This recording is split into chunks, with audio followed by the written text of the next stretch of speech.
17 minutos ya pasados de las 8 de la mañana. Y estamos arrancando una nueva semana. Y como cada arranque de semana, cada lunes, tenemos la posibilidad, el gusto y el placer de poder conversar con nuestro profe Eduardo Dalmaso para hacer nuestro análisis sociopolítico de lo que va pasando en el país, en la región y en el mundo. Y es por eso que le damos la bienvenida a nuestro profe Eduardo Dalmaso. Hola, profe, ¿cómo le va? Buen día. Hola, Bruno, buen día para vos y tu audiencia, buen día. Excelente arranque del año. Profe, quería preguntarle si usted se prepara para el fin de año, si vive con entusiasmo la llegada de las fiestas o es una fecha más. Sí, cuando uno tiene familia, Bruno, las fiestas son un motivo de unión, de regocijo y de esperanza. Así que no soy una excepción en eso. No creo que cambie el mundo, pero sí es una excusa para celebrar. Y el hecho de estar vivo y poder disfrutar día a día es para celebrar. Completamente.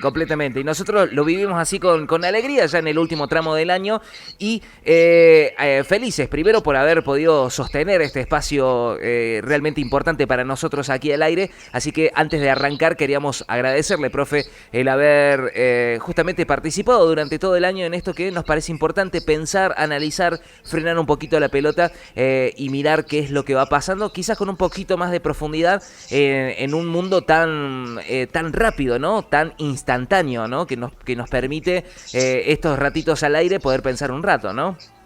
Y tan diverso, a pesar de ciertas líneas centrales, es diverso y sorpresivo. Y sí, tratamos de hacer eso, tus preguntas ayudan mucho y me hacen reflexionar. Es más, yo después viste que te pido las grabaciones, sí, te las pido para reflexionar sobre lo que contesté y repensarlas. Es una responsabilidad. Cuando uno tiene formación docente, yo amo la docencia, sigo siendo, la responsabilidad es mucho mayor, porque vos sabés que lo que dices puede ser escuchado y repercutir. Entonces tener la responsabilidad que lo que dices no es la verdad, pero que tenga serios fundamentos, que serios argumentos. Completamente, que tenga el respaldo y eso para nosotros es lo más destacado y lo más valorable de este espacio. Profe, quería meterme directamente de lleno con quizás la mayoría de los titulares hoy de los portales de noticias y de los diarios hablan de lo que pasó en nuestro país hermano, ¿no? Porque se llevaron adelante las elecciones a presidente en el país de Chile. Quería conocer su primer pantallazo, su primera mirada con respecto a estos resultados que se dieron en Chile. Mira, lo vamos a analizar en términos de proceso político. La derecha es muy fuerte en Chile. El proceso de Boris no le era fácil. Cuando asume Boris, el actual presidente, yo dije, no le va a ser fácil a Boris. La estructura de poder en Chile está sólidamente fundada en lo que hizo Pinochet y a la cual la concertación no pudo modificar demasiado. Es un modelo económico que ha estructurado las clases sociales de forma muy rígida y el modelo económico es muy difícil de modificar, estando prácticamente agotado, pero es muy difícil de modificar. Eso presupone una creciente pobreza y la violencia ha aumentado en términos, digamos, vertiginosos, lo cual ha puesto en defensa a la población, o busca la defensa de la población. Si vos te fijás, los candidatos de derecha eran un ramillete. El candidato del partido oficial, digamos, de socialdemócrata de Boris, que es el que saca la mayoría, es uno dentro de todo un espectro de derecha. Eso implica hacia dónde ha virado la realidad política de nuestro querido país hermano. Fíjate vos, Jara gana con menos de lo que se pensaba, o sea, se proyectaba. Katz saca un poco más de lo proyectado, que es el segundo. Después está Parisi, que es un populista de derecho que no está muy claro por qué se lo define de esa manera. Después sigue Kaiser, que es un adicto o un fanático de Milei. Sí. Y por último, Matei, que vendría a ser de la línea de Piñera. También te hace ver cómo quedó Piñera en la opinión pública, ¿no? Porque Matei me da la impresión que no era una mala candidata. Pero en las elecciones a veces no se trata de malo o bueno, sino cómo la opinión pública lo califica o cómo la opinión pública lo asocia. Para darte una idea, si un candidato lo asociabas a Fernández, el presidente, por más que fuera bueno, lo iba a matar, socialmente hablando me refiero, ¿no? Correcto, correcto. Ahora, ¿cómo se explica que siendo tan fuerte la derecha en Chile, Janet Jara, la representante quizás de la izquierda, haya ganado en esta primera vuelta? Pero bueno, llega debilitada, ¿no?, al balotaje. Fíjate vos, ¿con cuánto gana? 26,8, ¿no? 26,8, ponele que llega al 27 con los últimos puntos. Sí. Daría la impresión, viendo los resultados eleccionarios, que salvo que la fracción de Parisi arregle con Jara, que es la única que podría quizás arreglar, y no sé si es arreglarle en términos de conducción política, ¿me entendés lo que digo? Correcto. Una cosa es que se siente Parisi y otra cosa es que los votos de Parisi lo sigan donde él enuncia. Todo lo demás la derecha. Uh-huh. Con lo cual daría la impresión que en la elección definitiva la derecha se va a unir. Daría la impresión, viste que uso la palabra, creo que justa, porque en política a veces las diferencias son muy duras. Sí. Pero si eso ocurre, bueno, me parece que Jara la va a perder, parecería que la va a perder, ¿no? Es una candidata que además se le asocia al Partido Comunista, siendo en su práctica muy poco ligada al Partido Comunista, ha sido muy poco ortodoxa, ha sido muy abierta, ha tenido una visión de la realidad incluso más abierta que el propio Boris, pero bueno, al asociarlo con el Partido Comunista, la derecha hace un solo bloque. Correcto, ¿no? Y en esto, ¿no? Porque si hemos aprendido con el tiempo es que las coaliciones con el tiempo empiezan a fracturarse, ¿no? Y acá ¿estamos ante una derecha que está unificada o una coalición táctica que después se puede fracturar? En realidad, a ver, la estructura cultural de Chile es muy particular, no tiene mucho que ver con Argentina. El chileno está acostumbrado a la disciplina y está acostumbrado a la diferencia de clase. Por más que haya rebeliones de una minoría o de sectores que se rebelan ante la injusticia educativa. Uh-huh. Tienen una práctica diferente a la nuestra.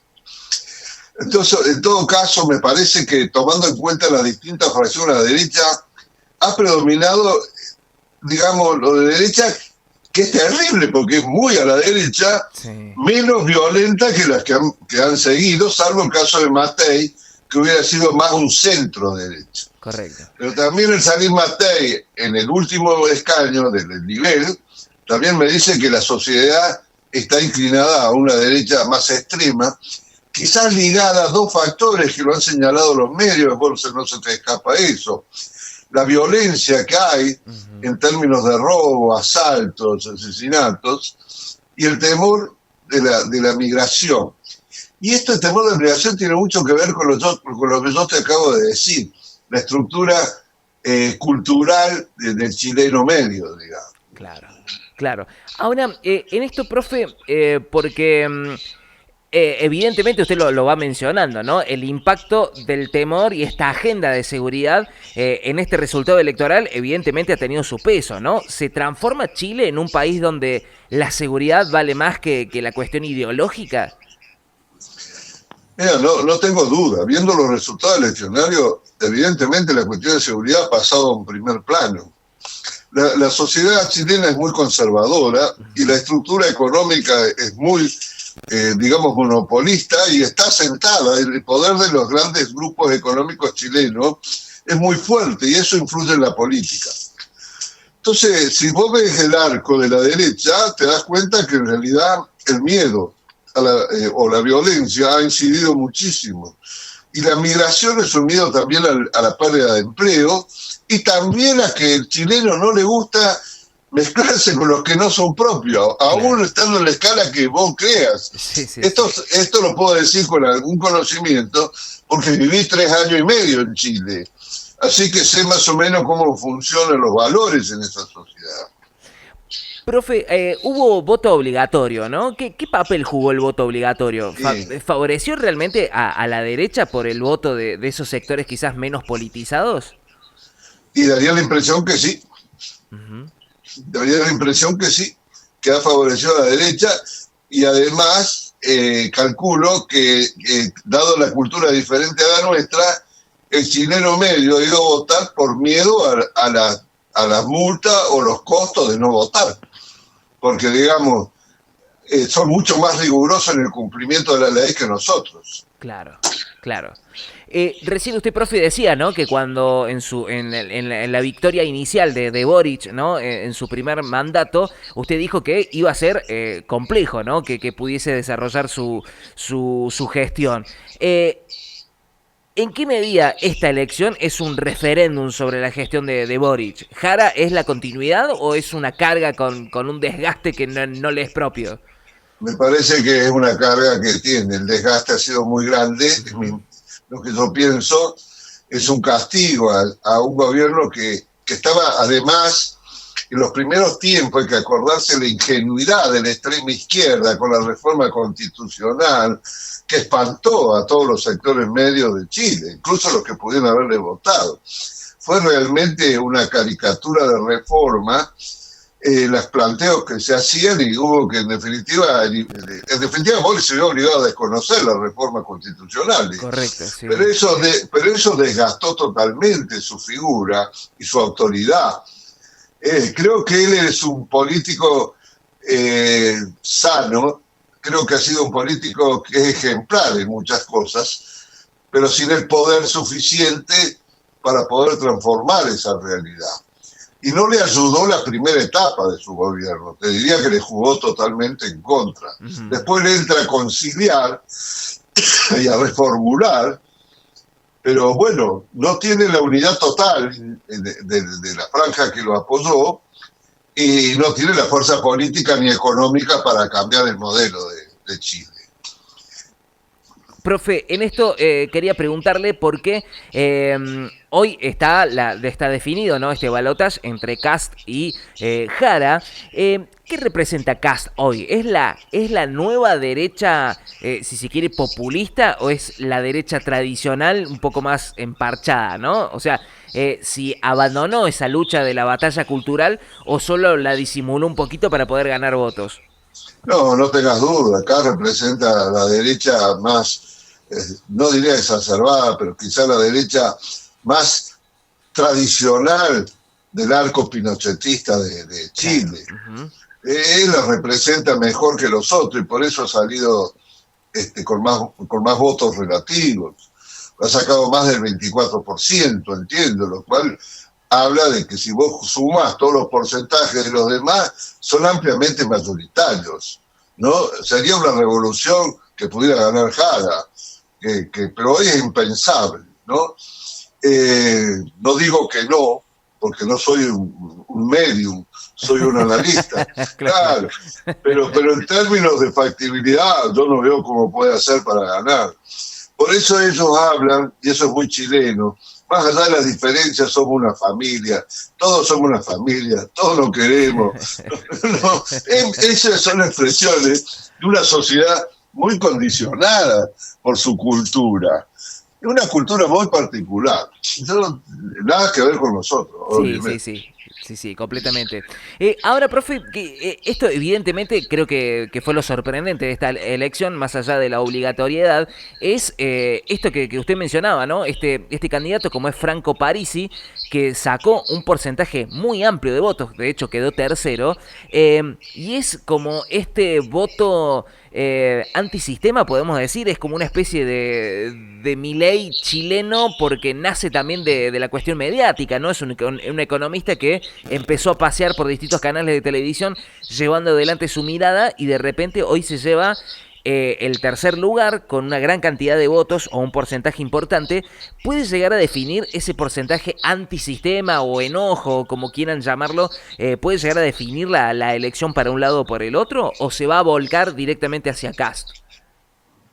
Es muy difícil pensar que se va a arreglar con Jara ese antisistema, porque en realidad su discurso es también un discurso antipopular, pero digamos que justamente por las características que vos estás diciendo o enunciando, es el que uno no puede llegar a precisar a dónde quiere ir. No, a dónde quiere ir sí, con quién puede arreglar. Claro.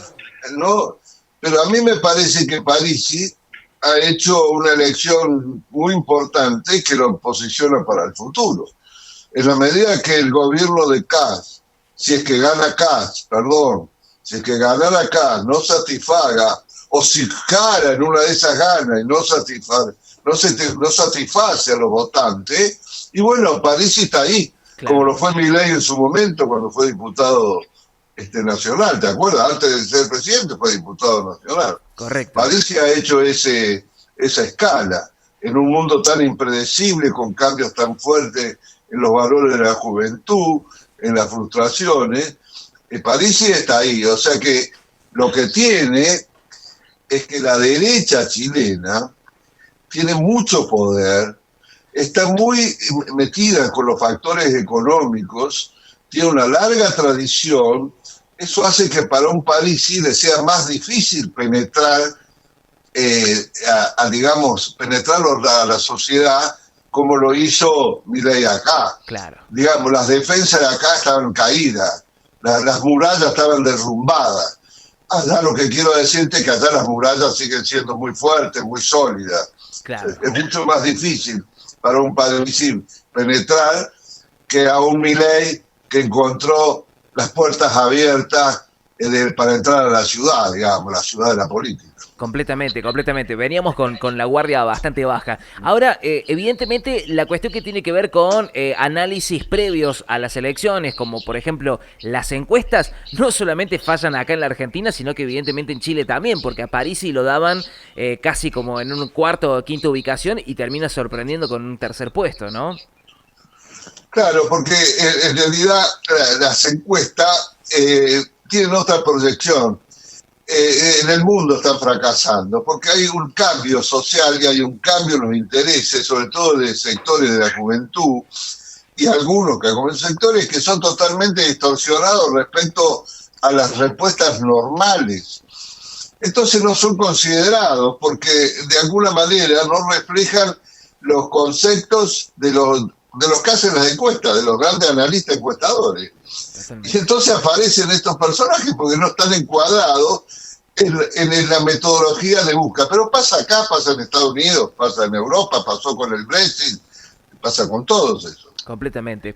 Profe, por último quería preguntarle, porque en el caso de que el próximo 14 de diciembre, cuando se lleva adelante el balotaje, si llega a ganar Kast, ¿no? Que es lo que empieza a suponerse, ¿estamos ante un giro regional hacia la derecha? Digo, ¿se puede vincular con Milei, con Noboa, con Lasso, con Bolsonaro y con otro tipo de liderazgos similares? En realidad, a veces son corrientes que se imponen por la presión internacional, me refiero ideológica, sí. Y otras veces son por agotamiento de modelos que no logran cambiar los ejes del funcionamiento de la sociedad. Se va a dar el hecho que la derecha va a predominar, con la excepción ¿cómo se llama?, de Brasil, con Lula, la excepción de Uruguay, que es una izquierda muy particular, muy democrática, sí. Y no lo cuento a Maduro porque Maduro es un hombre que representa otra cosa, ¿no? Representa sí. La frustración de millones de personas ante un régimen opresivo que excluyó millones de ciudadanos de su país. Eso, digamos, no se lo puede computar. Correcto. Pero sí veremos qué pasa con Brasil. En realidad la gran incógnita es qué va a pasar después de Lula. Porque Lula, en definitiva, arregló con el partido de Cardoso, ¿no? Es un político en serio, y si bien es un socialdemócrata en toda la extensión, representa la autonomía que Brasil quiere en el mundo y representa en haber ganado la asociación con la socialdemocracia y las clases medias de Brasil, que era lo que representaba Cardoso y su gente. El vicepresidente no tiene nada que ver con el Partido de los Trabajadores. Dicho esto, quiero decirte que puede haber un giro a la derecha que puede luego virar. Estamos en un momento de cambios en el mundo. En un momento de cambios tan drásticos que son imprevisibles los acontecimientos futuros. Pero si vos estás inquieto por lo que va a pasar en América Latina, te digo, hay que mirar a Brasil. Hay que mirar a Brasil. En Colombia es posible que la derecha vuelva a ganar. Es posible. En este momento está Petro, que no representa a la derecha, ni mucho menos, todo lo contrario. Un país muy particular, Colombia, muy interesante país. Completamente. Profe, como siempre, el agradecimiento por estos minutos para poder pensar, analizar, en este caso las elecciones en Chile. Agradecerle como siempre su mirada con respecto a estos temas tan importantes que para nosotros, volvemos a insistir, tomarnos estos minutos al aire en radio es sumamente importante. Muchas gracias, Bruno. Muchísimas gracias y saludos a la audiencia. Buena semana. Un abrazo muy grande. Estuvimos conversando con Eduardo Dalmaso, nuestro profe del rock, podemos decir, ¿no? Presente como cada lunes, bueno, en este caso analizando, pensando y viendo lo que pasó justamente en Chile y cómo, lógicamente, esto también va a tener algún tipo de resultado, un poco de empuje, un poco de, ¿cómo se llama? Una onda expansiva, ¿no? Que también va sucediendo y que, lógicamente, en el caso de que Kast sea el nuevo presidente de Chile, va a unir y tejer alianzas seguramente con el presidente argentino Javier Milei. El profe Eduardo Dalmaso pasando por la mañana de No La Ven en la Casa del Rock Argentino.